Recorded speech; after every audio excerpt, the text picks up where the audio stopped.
guys, hey guys, hey guys, hey guys, hey guys, hey guys, hey guys, hey guys, hey guys, hey guys, hey guys, hey guys, hey guys, hey guys, hey guys. Hey guys, and welcome back to my channel. My name is Zach, and today we're gonna be going over the books I've read these last couple months and what books I'm currently reading. So let me know if you guys have read any of these books. And if you want to, you can give me recommendations down below. But I have them all written out here on my notes in my notebook. And yeah, let's get right into it. Alright, so last time I had gone up until I read, oh shoot, I forgot what it was called, but it's the Ishiguro Kiki something Ishiguro book. It's like Don't Not Me Now or something. But the first one I read after that was a Bob Dylan biography that like just told his whole life story. So it's called Down the Highway, The Life of Bob Dylan. And I decided I wanted to read a Bob Dylan biography because I saw A Complete Unknown, and that is based off one of the hundreds of thousands probably of Bob Dylan biographies, but that is just that 5-year-ish period in his life where he's dating Susie and he met Joan Baez. But I wanted to know more. So I just wanted to make sure I was recording. But I wanted to know more about Bob Dylan, and this really set it all out for me, and I really liked it. So it tells you from his birth till around when his daughter was born, with his second wife, and it was really good. I forget the guy who I just wrote down the titles, not like who wrote it, but the guy was really well researched, and it was an easy read, and I loved it. That one took me, I believe, 38 pages per day, so it was about 600 divided by well, I can just look. I wrote them down because I thought it was going to be easier, but in my notes on my computer, it took me like 2 weeks to finish that one, but I really liked it, and it was exactly what I wanted, because I wanted to know more about Bob Dylan, and I did, and now I love listening to all of his music. I used to wake up in the morning just because I don't listen to his rock songs really, so it's just the folk ones, and I wake up and it's super nice. Next up, I read Circe by Madeline Miller. This is so good, you guys. If you guys haven't read like any of her books, like Song of Achilles or Circe, I would recommend them to you, even if you really aren't into Greek mythology. I would say she goes over it in a really respectable way, and she introduces all these characters in a way that you can understand, even if you haven't ever delved really into Greek mythology at all. I think she does a really cool and good job of explaining these things to you. Circe is a retelling of the Odyssey from the goddess Circe's point of view. So if you don't know, the Odyssey is the second epic poem by Homer. That's widely known. I know Homer wrote a lot of poems, but the second epic poem he ever wrote. It's the aftermath of the Trojan War, so the Iliad and then the Odyssey, and it was really cool because obviously the Odyssey is from Odysseus' point of view, and it shows all of his life, but Circe shows a long expanse in human time because she is immortal and she will live forever. So it's all about her learning about mortals, learning to be immortal. She gets shunned at one point, or she gets shunned to her island at one point, and it's so cool to see where all of these things you've heard about come from in this book. It tells you the story of the Minotaur, and Circe's sister is the queen of Greece, which is really cool as well. And it just explains a lot of cool things that you've heard about probably lays it out in such a beautiful way, and the story is so good. So 10 out of 10 would recommend Circe. I absolutely love that book. I would give, I'm gonna start ranking them, I guess. Down the Highway, I would give a 6 out of 10. It was a pretty dry book, but I was interested in it because I had that interest of wanting to learn more about Bob Dylan. But I don't think you would just pick up this book and be like, I'll read this. But Circe, I would literally 10 out of 10 recommend that everyone, sorry I keep hitting the mic, I would recommend that everyone go and check out Circe because literally it's so good. Madeline Miller is such a good author. 10 out of 10 for Circe. The next one we have is The God of the Woods. My library has this thing called Lucky Day, and you get this whatever like you find on Lucky Day for 7 days, and then you absolutely have to return it. And I got recommended The God of the Woods by Smosh. I was watching the podcast Smosh Mouth, and Shane said he was reading The God of the Woods, and so I was like, I'm gonna read The God of the Woods. And it was a really funny thing because I did get the Lucky Day, but I tried to order it I tried to get it on the Kindle through my library, and there were so many holds on the copies. It was gonna be a month or two before I got the book. So it was really cool that I got the Lucky Day. But this story is about a family who is a super rich family. They're bankers and stuff, and they own this property where they have a camp and a big house on it. So they live in the big house, and then there's also a camp which they own as well. And it's about how the kids of this rich family have had a history with this camp. One of them went missing, and one of them is currently attending the camp and also goes missing.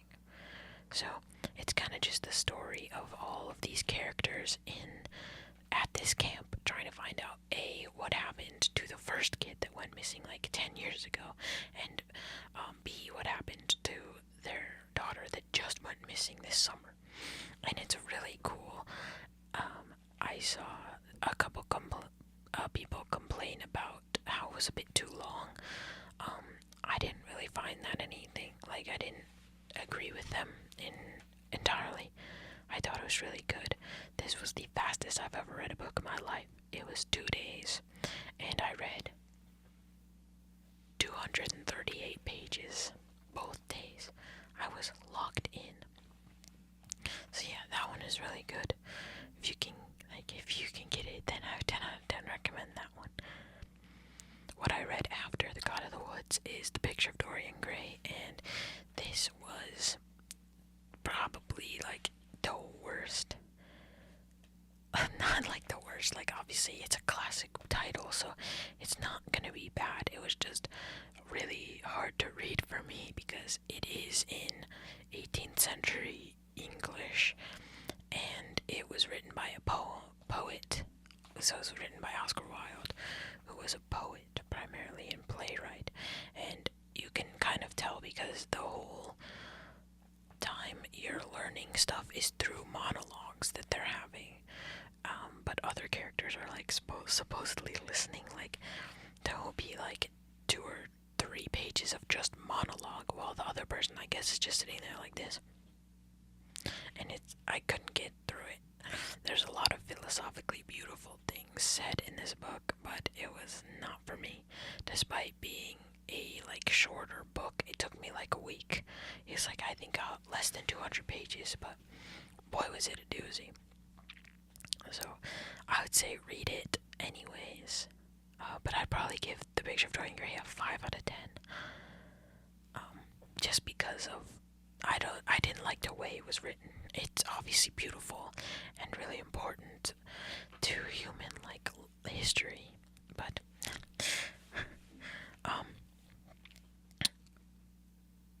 the next books I read was the Percy Jackson series. So I read 1, 2, and 3 last month, and I just wanted to read this because, like I said before, I do like Greek mythology, and I also never read these.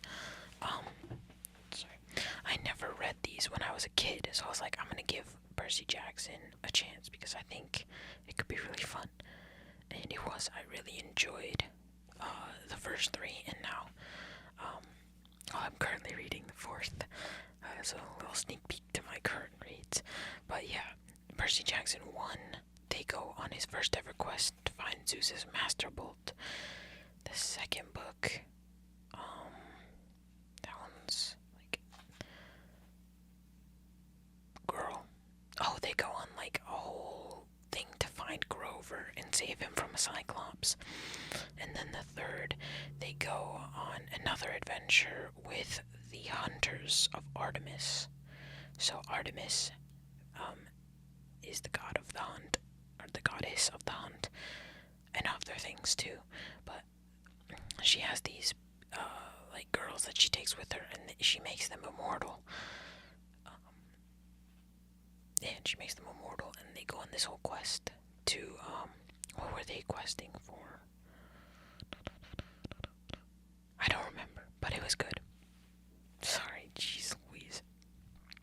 And then the third one is it delves deeper into Greek mythology about like is it Atlas? I think that's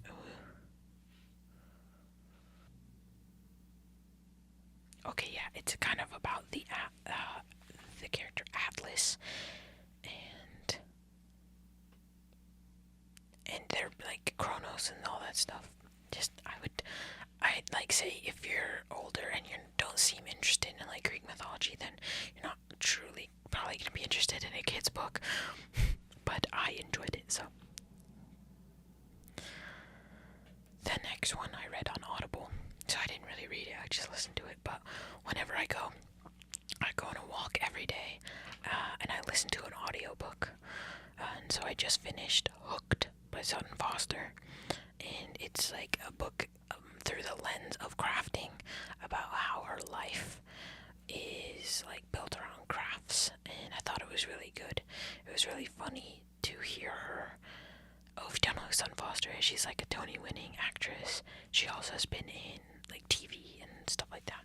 She famously played Reno Sweeney on the revival of Anything Goes, and Shrek, Fiona in the Shrek musical. But yeah, she's also been on like TV shows like Younger and Bunheads. But it was funny to hear her talk about her two previous marriages, specifically the second, because she's like, we had a child together and it's beautiful because they adopted her after having like fertility struggles. And she talks about like how loved her husband made her feel, and it's funny to like listen to stuff that's written in the past, because she is now in a relationship with Hugh Jackman.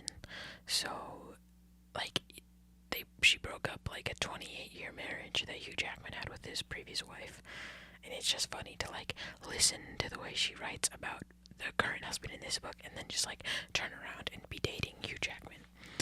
But they were in like a Broadway musical together, I guess, so they found love stage right, I guess.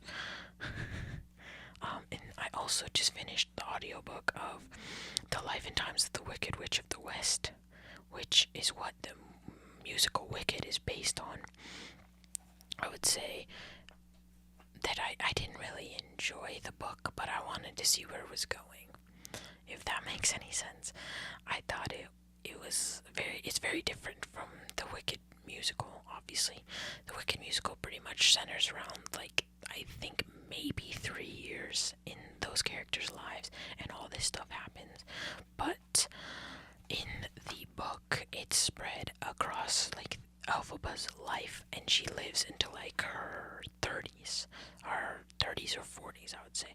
So it talks, like, there's a bunch of stuff about when they were at Shiz, and then Elphaba goes off and lives in the Emerald City, and then she becomes a nun, and then she goes to Fiero's old, like, castle, and lives there for a while, and then only at the end, when she's, like, I would say late 30s probably, has her son and all that, she then dies via water bucket from Dorothy, and it's like, it's super spread out, so it's very different from the musical and the movie.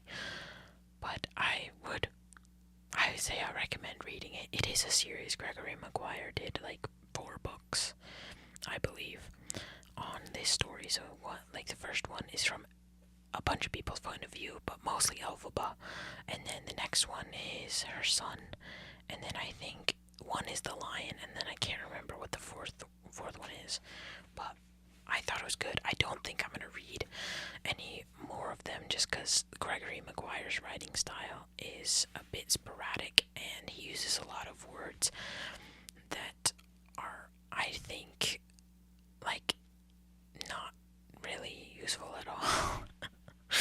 But yeah, I finished it and I read it anyway, so who knows. Alright, on to my current reads. Right now, I am reading Percy Jackson and the Battle of the Labyrinth.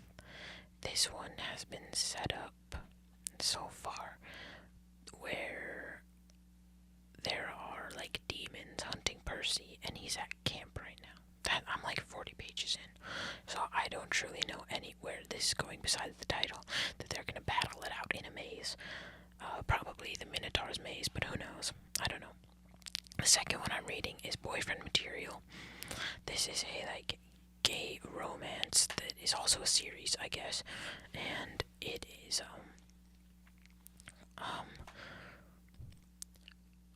yeah, it's basically like this guy works at a PR firm or like a charity or something, and it's making him look bad that he is like going out every night, so he has to find a boyfriend to like cover his tracks.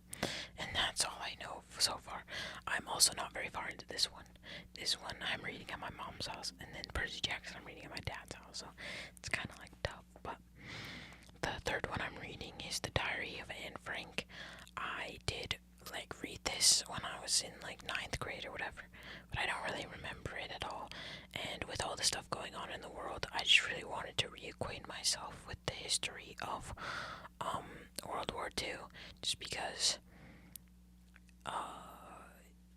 like those who don't know history are doomed to repeat it. And I'm not saying I'm about to like do anything like that, but I mean it's good to be educated and know what it was like. So yeah, that's one of them.